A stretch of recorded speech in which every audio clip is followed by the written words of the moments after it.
আসসালামু আলাইকুম এভরিওয়ান, আশা করি সকলে ভালো আছেন। তো আজকের ভিডিওতে আপনারা অনেকে আসলে ইউটিউবিং করেন। তো কোনো ভিডিও আপলোড করার পরে যদি আপনারা চান যে ডিলিট করে দিবেন, তাহলে সেই ভিডিওটা কিভাবে ডিলিট করবেন সেটাই আজকের ভিডিওতে দেখিয়ে দেবো। তো অবশ্যই আপনারা ভিডিওটি না টেনে সম্পূর্ণ ভিডিওটি দেখবেন। তাহলে চলুন মূল ভিডিওটি শুরু করা যাক।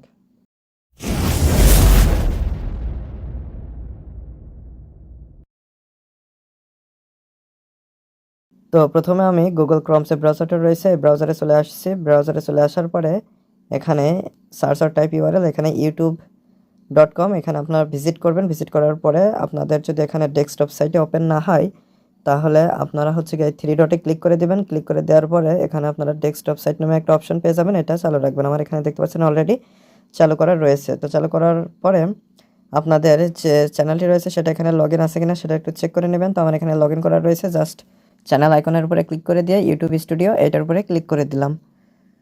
তো ক্লিক করে দেওয়ার পরে এখানে কিছু সময় একটু লোডিং নিবে। তো আপনারা এখানে এটা কেটে দিবেন না, এখানে কিছুক্ষণ ওয়েট করলে আপনাদের সামনে ড্যাশবোর্ড চলে আসবে চ্যানেলের।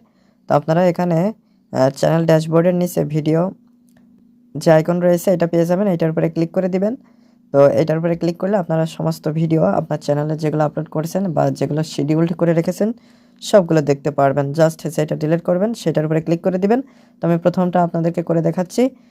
এটার উপরে ক্লিক করে দিলাম। ক্লিক করে দিলে এটা হচ্ছে গিয়ে এডিট অপশনে চলে আসবে। তো আপনারা জাস্ট হয়েছে চ্যানেল আইকনের নিচে থ্রি ডট দেখতে পাচ্ছেন, এই থ্রি ডটের উপরে ক্লিক করে দিবেন। ক্লিক করে দেওয়ার পরে আপনারা ডাউনলোডের নিচে ডিলিট পেয়ে যাবেন। এটার উপরে ক্লিক করে এখানে টিক চিহ্ন তুলে ডিলিটে ক্লিক করে দিবেন। ক্লিক করে দিলে এখানে দেখতে পাচ্ছেন ডিলিট সাকসেসফুলি। তো এভাবে খুব সহজে আপনারা আপনাদের চ্যানেলের ভিডিও ডিলিট করে নিতে পারবেন।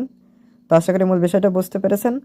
তো আজকের ভিডিওটি এ পর্যন্ত। ভিডিও সংক্রান্ত কোনো মতামত থাকলে অবশ্যই কমেন্ট করে জানাবেন। আর যারা চ্যানেলটিতে নতুন এবং যারা এখনও চ্যানেলটি সাবস্ক্রাইব করেনি তারা অবশ্যই চ্যানেলটি সাবস্ক্রাইব করে আমাদের সাথেই থাকবেন। আর যারা অলরেডি সাবস্ক্রাইব করেছেন তাদেরকে অসংখ্য ধন্যবাদ। তো আপনারা কোন ধরনের ভিডিও দেখতে চান সেটা অবশ্যই কমেন্ট করে জানাবেন। তো পরবর্তী ভিডিওতে কথা হবে। আজকে এই পর্যন্তই, ভালো থাকবেন সবাই।